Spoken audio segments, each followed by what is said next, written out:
लेकिन जब हॉस्पिटल्स के बिल आते हैं ना इतने लंबे लंबे बड़े बड़े, तो लगता है यार ये सबसे ज़्यादा ज़रूरी चीज़ है जो लाइफ में करनी ही चाहिए हर किसी को। जब आप मेरा खुशी वाला मूड देखते हो, एंजॉय करते हो मुझे देखते हो, तो कभी कभी मेरा ये वाला भी मूड देख सकते हो। क्योंकि good morning guys, welcome to Indian mom studio. सुबह सुबह हम लोग आ गए हैं हॉस्पिटल में।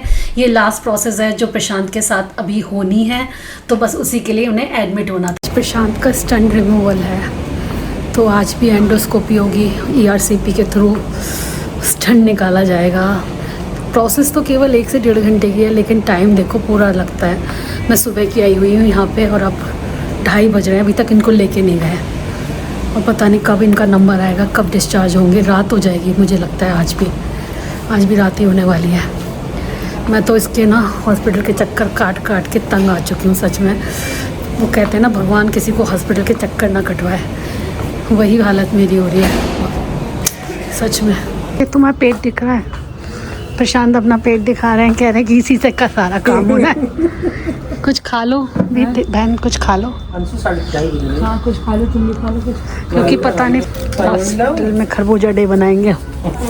क्या तुम पेशेंट के साथ लेट रहे हो, क्या कर रहे हो? पेशेंट के साथ ही लेट गए जी। अजी कोई बात तो 1 महीने लेट आता है ऐसे ही ताला बंद करते थे, तो मेरे घर घूमने जाते थे दोनों।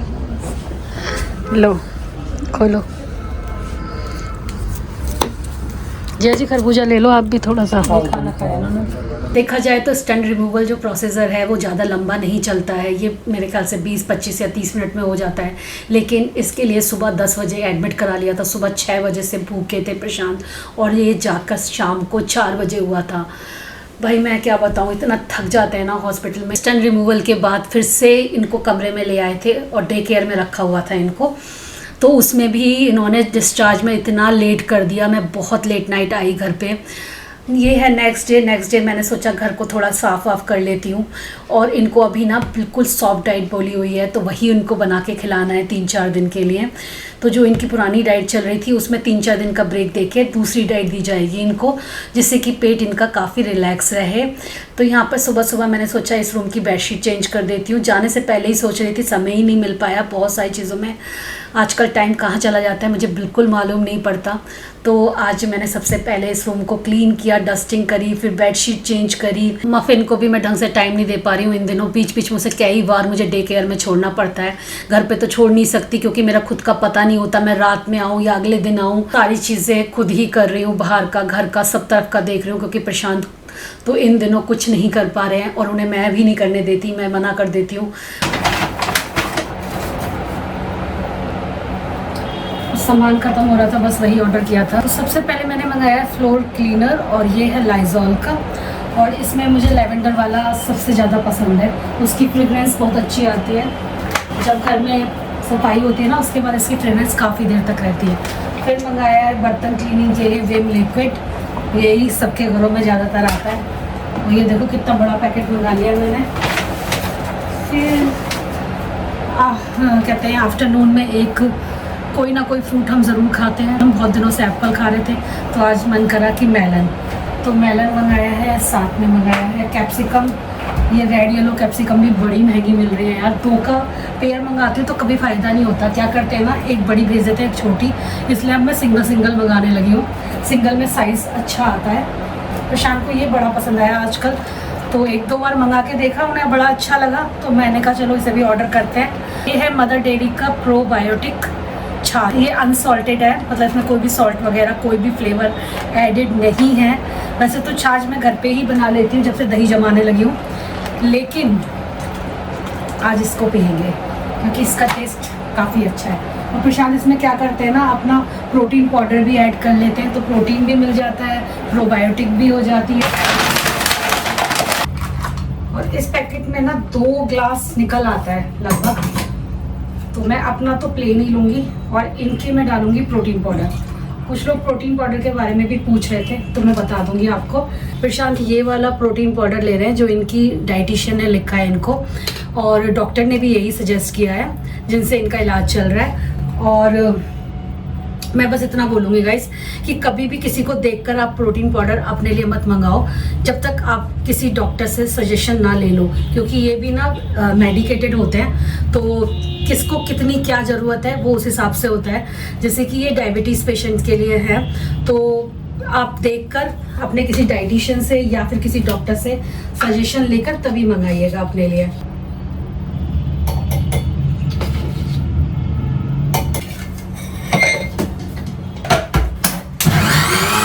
इससे ना अच्छे से मिल जाता है प्रोटीन पाउडर, वरना मुंह में आता है ना बीच बीच में गांठें सी पड़ जाती हैं, वो नहीं अच्छा लगता पीने में। ये देखिए पूरा 1 गिलास ये निकल गया और 1 गिलास मैंने अपने लिए निकाल लिया। प्रशांत, अगर आपको दूध वगैरह पीना पसंद नहीं है ना तो छाछ जरूर पीजिए, दही जरूर खाइए अपने लंच में, खास तौर से डिनर में भी खा सकते हैं। किसी किसी को सूट नहीं करता, मतलब तबीयत वगैरह बिगड़ जाती है रात में, आप दिन में तो जरूरी लीजिए 2 टाइम, एक ब्रेकफास्ट में ले लीजिए छाछ की तरह और दूसरा आप अपने लंच में, काफी अच्छा रहता है। डाइटिशियंस तो हमेशा यही बोलते हैं। और लंच से पहले कोई फ्रूट खाना है तो इसलिए मैं पहले ही काट के रख रही हूँ। मेलन को तो कुछ नहीं होता, एप्पल तो तभी काटने चाहिए जब आप खाने वाले हो। बहुत डाइट में हम लोगों के चेंज आ गया है, रूटीन में कुछ दिनों से तो खास तौर से, दिनों क्या कहूँ महीनों से, 2 महीने से तो बहुत ही लाइफ जो है ऐसी चल रही है। इतने चक्कर लगते हैं मेरे हॉस्पिटल के, मुझे ही पता है, सच में परेशान हो जाते हैं। सेहत ठीक है तो बाकी सब अपने आप ठीक हो जाता है। ऐसे टाइम पे ना इंश्योरेंस की वैल्यू पता चलती है, जो हम सालों से प्रीमियम जमा कर रहे होते हैं ना इंश्योरेंस का, इतना तगड़ा वाला, उसकी वैल्यू इस टाइम पे पता चलती है। उस टाइम तो लगता है कि यार इतना जा रहा है, इतना जा रहा है, लेकिन जब हॉस्पिटल्स के बिल आते हैं ना इतने लंबे लंबे बड़े बड़े, तो लगता है यार ये सबसे ज़्यादा ज़रूरी चीज़ है जो लाइफ में करनी ही चाहिए हर किसी को। थोड़ा थोड़ा करके, कम से कम आप जब परेशानी में हो तो आपको इतनी टेंशन नहीं लेनी होती। सेविंग्स ना हमेशा इम्पॉर्टेंट होती है और प्रशांत इस चीज़ में काफ़ी बैलेंस है। वो हर चीज़ के लिए मतलब अलग से सेविंग करते हैं। जैसे कशिश को हमें पढ़ाना था और ये भी पता था कि कशिश की स्टडी जो है, जब वो चेन्नई में पढ़ी थी 4 साल, तब भी हमारा खूब खर्चा हुआ था। तो उसका तो मैंने आपको बताया था 28 लाख हमारे खर्च हो गए थे कशिश को चेन्नई में पढ़ाने में, 4 साल की जो उसकी एजुकेशन थी। अभी जो वो आयरलैंड में पढ़ाई कर रही है वो भी काफ़ी महंगी है, और जिसकी पढ़ाई का खर्चा हम लोग अपने ही खर्चों में से निकाल रहे हैं। हमने कोई एजुकेशन लोन वगैरह भी नहीं लिया है। तो वो सेविंग प्रशांत पता नहीं कब से कशिश के लिए कर रहे थे कि इसको हायर स्टडी के लिए मैं बाहर भेजूंगा, इसको ज़रूरत पड़ेगी। ज़्यादातर बच्चे एजुकेशन लोन लेके जाते हैं, फिर बहुत टाइम तक उनको फिर कहते हैं चुकाते रहते हैं। बहुत सारे कहते हैं ना टेंशन में भी रहते हैं। जॉब भी मतलब अगर कोई जॉब ना मिली वहाँ पर, पार्ट टाइम भी नहीं मिला तो दिक्कत होती है। लोन भी चल रहा होता है, या तो पेरेंट्स को करना होता है या फिर बच्चे करते हैं जब उनकी जॉब लग जाती है। तो हमने इस चीज़ से भी बचने के लिए पहले से प्लानिंग कर रखी थी कि नहीं कशिश के लिए सेव करेंगे, अगर उसे हायर स्टडी बाहर करनी पड़ी तो हमें लोन ना लेना पड़े एटलीस्ट। तो वो भी भगवान की कृपा से हो गया। काफ़ी सारी चीज़ें होती हैं। देखो हम सब प्राइवेट जॉब में हैं, कोई ऐसा तो हमारा है नहीं कि गवर्नमेंट जॉब है कि हमें पेंशन मिल जाएगी। तो रिटायरमेंट के लिए भी सेव करना होता है, प्लस आपको अपनी हारी बीमारी के लिए भी सेव करना होता है, और प्लस बच्चे की शादी के लिए भी सेव करना होता है। तो सेविंग के लिए ना प्रशांत, कभी कभी आप लोग पूछते हो कि आप क्या करते हो कैसे, देखो डिटेल में तो प्रशांत को ही पता रहता है क्योंकि वो ही फाइनेंस संभालते हैं। लेकिन मैं बहुत हद तक कह सकती हूँ उन्होंने काफ़ी वाइज डिसीजंस लिए हैं अपनी लाइफ में।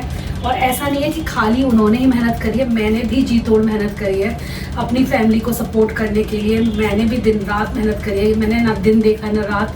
आप तो जानते हैं मेरे ब्लॉग से कितने टाइम से जुड़े हुए हो, मैं कितना मतलब डेली कंटेंट बनाना, डेली कुछ ना कुछ करना मतलब आसान नहीं होता। जब आप खुद करने चलते हो ना तब आपको पता चलता है कितनी बार तो आपके रिदम भी टूट जाते हैं, फिर भी आप कंसिस्टेंट रहते हो। बहुत सारी चीज़ें होती हैं, मतलब बहुत मेहनत करी है। मैं कभी कभी तो मैं सोचती हूँ मैंने कैसे कर ली थी मेहनत में, 12-12 1-1 बजे तक एडिटिंग करके सोना, ब्रांड प्रोडक्ट्स के रिव्यू करना, बहुत सारी चीज़ें होती हैं।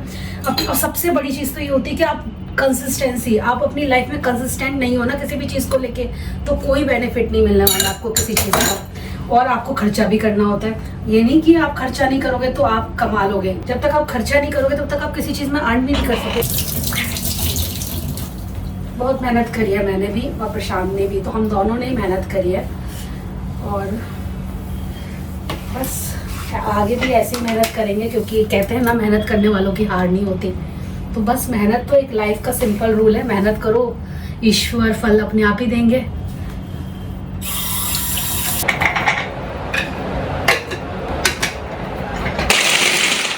तो डॉक्टर ने कुछ दिन के लिए इन्हें सॉफ्ट डाइट बोली हुई है, जैसे दलिया, खिचड़ी, सूप, दाल, रोटी भी खिला सकते हो, लेकिन वो डिप करके कुछ देर छोड़ दीजिए तब खाइएगा।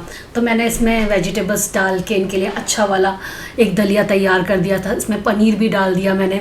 थोड़ा इनको प्रोटीन की ज़रूरत है, तो डॉक्टर ने प्रोटीन के लिए भी बोला हुआ है इन्हें। आजकल ना मेरी हाउस हेल्पर आंटी जो है वो भी बीमार चल रही है, उनको टाइफाइड हुआ है, उनकी भी प्लेटलेट गिर गई है, तो उनको भी कहते हैं ड्रिप वगैरह चल रही हैं हॉस्पिटल में। उनकी भी तबीयत कुछ खास ठीक नहीं है, कई दिन हो गए। वो कहते हैं ना जब दिन खराब चल रहे होते हैं तो सब तरफ से चल रहे होते हैं। तो दलिया बनाने के लिए मैंने देसी घी का इस्तेमाल किया था। उसमें प्याज, एक हरी मिर्च काट के डाली हुई थी, और उसी के साथ मैंने कुछ वेजिटेबल्स चॉप करी हुई थी, तो वो भी मैंने इसमें डाल दी। दलिया को मैंने पहले ही भून के रखा हुआ था, क्योंकि बीच बीच में ज़रूरत पड़ती रहती है। वैसे तो वो हल्का रोस्ट होके आता है, लेकिन वैसा वाला रोस्ट नहीं होता कि एक एक दाना अच्छे से रोस्ट हो। तो घर पे जब आता है ना उसके बाद मैं रोस्ट कर लेती हूँ, और फिर जब भी कभी कुछ भी बनाना होता है तो उसमें आराम से इस्तेमाल हो जाता है। जितना मैंने दलिया लिया था ना उसका दुगना मैंने इसमें पानी डाला था, हल्दी, नमक और बहुत थोड़ी सी लाल मिर्च, और उसके बाद मैंने इसमें धनिया डाल दिया था। 2 से 3 विसिल ली थी, खूब खिला खिला बना था दलिया। अभी हमें खाना नहीं था, गरम गरम जब खाएंगे तभी मैं इसमें विसिल लगाऊंगी, बस अभी बनाकर छोड़ा था मैंने। फिर थोड़ी देर बाद जब खाने का टाइम हो गया था तो मैंने इसमें विसिल लगा ली थी, और आप देखो कितना खिला खिला दलिया बना है, काफ़ी टेस्टी लगता है। मुझे तो बड़ा पसंद है वेजिटेबल दलिया, हेल्दी का हेल्दी है, और खाने में मज़ा भी बहुत आता है जब वेजिटेबल्स वगैरह पड़ी हुई होती हैं। इसके साथ हम लोगों ने कर ले लिया था। फिर आफ्टरनून में मैंने अपने घर के थोड़े बहुत काम निपटाए, थोड़ा अपना ब्लॉग का काम किया, और उसके बाद हो गई थी शाम। तो अब मैं शाम की चाय बनाने के लिए किचन में आई थी। तो यहाँ पर ना चाय के साथ कभी कभी हम लोग मखाने ले लेते हैं, जितना भी हेल्दी चीज़ें हैं ना वही ट्राई कर रहे हैं आजकल। तो आज मैंने मखाने रोस्ट कर लिए थे। कभी मैं घर पे ही ढोकला बना लेती हूँ, कभी क्या करते हैं मूंगफली होती है ना उनको रोस्ट करके खा लेते हैं चाय के साथ। और चने भी बोले हुए हैं कि शाम को स्नैक्स में आप चने भी खा सकते हो, लेकिन चाय के साथ चने ही नहीं खाए जाते, चने तो आप एक्स्ट्रा में अलग से खा लो। मैं तो ना आजकल ये क्या है ना, रिलैक्स करने के लिए जितना टाइम मिल रहा है ना लेटने का, मैं तो लेट रहा हूँ पूरा फायदा। जब भी कुछ काम करने की बात आती है तो मेरे पास है ना, डॉक्टर ने मेरे को ये बोला है, वो बोला है, तुम करो ये काम। तो बेचारी आजकल खूब मेहनत करी है, पिछले 2 महीने से तो कर ही रही है, आपने तो देखा ही है। फाइनली जो है ना, जो स्टंट पड़ा था वो रिमूव हो गया, रिलैक्स लगा मेरे को। ऐसा नहीं है, ऐसा ये नहीं कह रहा हूँ कि रिलैक्स इन द सेंस कि फिजिकल मेरे को कोई प्रॉब्लम हो रही थी, लेकिन एक वो प्रोसीजर होता है ना जो पिछले 1.5-2 महीने से चल रहा था, कल फाइनली खत्म हुआ। और गॉल ब्लैडर का भी ऑपरेशन हो गया, सब हो गया, स्टंट भी रिमूव हो गया। तो अब फाइनली जो है ना मैं थोड़ा सा रिलैक्स कर सकता हूँ। डाइट पे ध्यान देना है, डॉक्टर ने सेम डाइट बोली है जो मैं फॉलो कर रहा हूँ, और प्रोटीन रिच डाइट है। पहले भी मैं बहुत बार बता चुका हूँ, ब्लॉग में रीमा ने भी बताया, और रीमा को आप अक्सर बनाते हुए आप देख रहे होंगे कि रीमा प्रोटीन वाली ही डाइट बना रही है। तो मेरे घर में तो अब कार्ब्स तो बिल्कुल हट ही गया। आई थिंक हमने रोटी तो पिछले 1 महीना 1.5 महीना हो गया खाई नहीं खाई होगी। लेकिन अभी तुम्हें 2-3 दिन ना वो वाली सॉफ्ट डाइट देनी है, तो इसी वजह से मैंने आज तुम्हारे लिए दलिया बनाया। रात में भी कुछ सॉफ्ट दलिया अच्छा था, मुझे अच्छा लगा दलिया। वरना तो हमारी डाइट में दलिया भी नहीं आता, हमारी डाइट में दलिया भी नहीं आता। लेकिन 2-3 दिन इनको बोला है कि बिल्कुल खिचड़ी या दलिया ही दीजिए, जिससे कि पेट जो है वो हल्का रहे। कशिश भी उधर बहुत ज़्यादा परेशान हो रही थी, वो भी बेचारी एक दिन में 2-2, 3-3 बार फ़ोन करके पूछ रही थी। हालांकि वो आजकल बहुत ज़्यादा बिजी चल रही है, उसके जो है लैब भी चल रही है, और वो थोड़ा बहुत काम भी कर रही है अपना। 8 से 8 तो वो बिजी रहती है, पता नहीं खाना कब बनाती है, कब खाती है और क्या खाती है मुझे रात नहीं पता। में खाना जो बनाती है वो अगले दिन सुबह ले जाती है, ऐसे आई थिंक जो बच्चे बिजी होते होंगे वो यही काम करते होंगे। तो अभी तो बिजी होने का हमने भी उसे समझाया, तेरा बिजी होने का टाइम तो अभी आया है, तो कोई बात नहीं बेटा, तू कर ले। ये तो होता ही है, सबकी लाइफ में ये फेस आता ही है। सक्सेस होने से पहले आपको थोड़ी बहुत मेहनत तो करनी ही पड़ती है। एनीवेज, मैंने भी रीमा को बोला है कि तुम अब ट्रैक पे आओ। रीमा अपने कैलेंडर शेड्यूल पे काम कर रही है, मैं अपने शेड्यूल पे काम कर रहा हूँ, ताकि ना क्या होता है ना, काम पे जब वापस आते हैं और काम करते हैं ना तो दिमाग हटता है थोड़ा सा। खैर, वैसे इस टेंशन में मैंने देखा तुमने खूब ढेर सारी जो है डांस वाली वीडियोस बहुत डाल रही थी तुम यार। मैं कल मतलब ऑपरेशन ओटी से पहले वो एक रूम होता है ना, वहाँ तक मेरे पास था मेरा मोबाइल फ़ोन, तो मैं देख रहा था रीमा जो है बहुत सारी, रीमा ने पिछले कुछ टाइम में टेंशन में बहुत सारी रील्स डाल दी हैं या वो वाइटी शॉर्ट्स डाले हैं तुमने बहुत सारे डांस वाले, तो मैंने तो अक्सर देखा है रीमा को टेंशन में ऐसी करती है। रीमा को डांस का इतना ज़्यादा शौक है ना, मैं क्या बताऊं कि वो रीमा जो है उसमें भी रीमा जो है ना उसमें भी परफॉर्मेंस किया था इसने हमारी जब एंगेजमेंट किया था। सब लोग मेरे पीछे पड़ रहे थे कि एक्चुअली किसी को पता चल गया होगा मुझे डांस आता है और मैं डांस की शौकीन हूँ, तो इनके किसी घर में से किसी ने बोला था कि डांस कराओ, लड़की का डांस भी देखेंगे कैसा है। तो जैसे कुछ लोग ज़्यादा शर्माते, मैं बिल्कुल नहीं शर्माई, खड़ी हो गई एक ही बार में। तब से ये मजाक बनने लगा कि अरे ये तो एक ही बार में खड़ी हो गई डांस के लिए, और था ही भाई मुझे शौक होता है। और क्या होता है ना, कई लोगों को जैसे टेंशन होती है तो खाने का शौक होता है, कईयों को कुछ चुप हो जाते हैं, कई लोग कुछ और करते हैं। जब टेंशन होती है तो ज़्यादा सोचते हैं। भाई हमारी रीमा तो जो है ना, जब टेंशन होती है ना इससे, तो ये जो है ना डांस करती है, इसके ना कुछ ऑक्सीटोसिन्स जो है रिलीज होते हैं, जिससे इसको प्रेरणा मिलती है कि अब मुझे डांस कर लेना चाहिए ताकि मेरा स्ट्रेस रिलीज हो जाए। हाँ, मेरा तो मुझे लगता है डांस से ही स्ट्रेस जो है काफी एक होता है ना, किसी कोई चीज करो, जैसे मेरा भी दिमाग जब खराब हो रहा होता है ना, मैं बहुत सारी वीडियोस जो है ना यूट्यूब पे उसकी देखता हूँ, जैसे कि ना नॉलेज वाली वीडियोस सर्व करना और पढ़ना, उनको फॉलो करना मुझे बहुत अच्छा लगता है। मुझे दो चीजों का शौक है जो कि मुझे लगता है लाइफ टाइम ही रहेगा मुझे। एक तो डांस का, और दूसरा मुझे जिम जाना बहुत अच्छा लगता है। हाँ। जब मैं बहुत ज्यादा स्ट्रेस में होती हूँ मैं जिम भी जाती हूँ, और वैसे तो मैं जिम कभी छोड़ती नहीं, बीच बात में कभी छूट जाता है 1-2 महीने के लिए। That is fine. जैसे अभी 2 महीने से नहीं गई हूँ इनकी वजह से, वरना मैं लगातार ही करती हूँ, और इस वजह से मेरा भी वेट बहुत कम हुआ है। फायदा तो हुआ है मेरी डाइट की वजह से, तुम्हारी डाइट भी बिल्कुल एकदम ऐसी हो गई है। और पता है पहले मैं डांस सिखाती भी थी। अच्छा, लोग पसंद भी करते हैं? हाँ, पसंद नहीं करते है ना, 2 तरीके से। अच्छा कुछ लोगों को तो डांस मेरा देख के मजा आता होगा, और कुछ लोगों को कमेंट करने में कहते होंगे हटाओ नहीं क्या पागल है। जो डांस करता है ना, मेरा मैं ये मानना है वो थोड़ा सा ना मस्त मौला काइंड ऑफ इंसान। और मैं ना मस्त मौला ही हूँ, पता नहीं आप लोगों को लगता हो कि कितनी सीरियस सी, बहुत ही समझदार सी। मैं मस्त मौला हूँ रियल लाइफ में, और प्रशांत ने पसंद नहीं मुझे इस वजह से किया था, क्योंकि पहली मीटिंग अगर रीमा ने ये सब करना बंद कर दिया तो इसकी आइडेंटिटी खत्म हो जाएगी। सही बात बता। तो इसलिए गाइस, अगर जो लोग ऐसे लिखते हैं पागल है ये है, वो शायद उनको नहीं समझ में आता, बट इसके लिए बहुत जरूरी है। मुझे तो कोई फर्क नहीं पड़ता, तुम पागल समझो चाहे बेवकूफ समझो, मुझे इलाज की जरूरत है, कोई बात नहीं। और डांस का मतलब एज से क्या होता है, डांस तो कभी भी कर सकते हैं। लोगों को हर चीज का मतलब एज आपकी एज, हर चीज का एज। और पता है लोगों की नजर में तो मुझे एक बात तो मुझे लोगों से भी पूछनी है, लोगों की नजर में जब बच्चे किसी के 7th 8th में आ जाते हैं, तभी से लोग उसकी एज गिनाना शुरू कर देते हैं।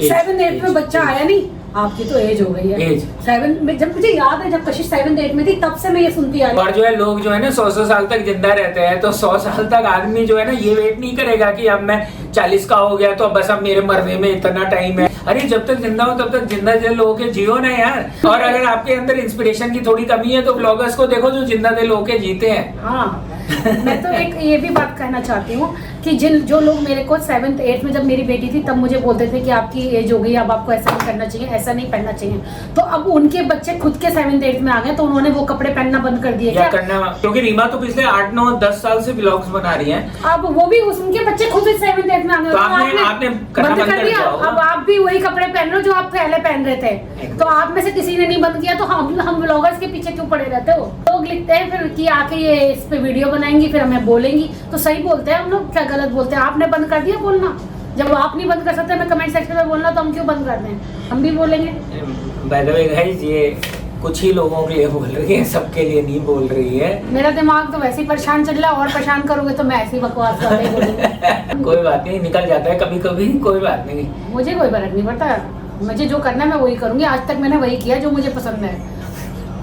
सही बात है, करना भी वही चाहिए अपनी लाइफ में। दूसरों की सुनोगे तो लाइफ में कुछ अचीव नहीं कर पाओगे, वरना दूसरे तो आपको हर मौके पे आपकी उम्र याद दिलाते रहते हैं, आपको नीचे भी खींचे। जब आप मेरा खुशी वाला मूड देखते हो, एंजॉय करते हो मुझे देखते हो, तो कभी कभी मेरा ये वाला भी मूड देख सकते हो, क्योंकि देखो फैमिली में जैसे कि आपको मैं अपनी फैमिली मानती हूँ और आप मुझे अपनी फैमिली मेंबर की तरह मानते हो, तो फिर आपको ये बात तो पता होगी फैमिली में कभी कोई गुस्सा भी होता है, कभी खुश भी होता है, हर दिन एक जैसा नहीं होता ना। अच्छा ये बताओ, आप तो ठीक चल रहा है, कहाँ घूमने चलोगी तुम? मेरे को मेरे बच्चे से मिलना है, बहुत दिन हो गए, 1 साल होने को आया है। बस बच्चे को याद करके ही रो लो तुम। अरे बेकार है। अच्छा चलो, चलिए गाइस, मैं इनको संभालता हूँ थोड़ा। बाय। इनको याद आ रही है कशिश की याद। कोई बात, चलो बाय बाय कर दो, अच्छा मूड से बाय कर दो।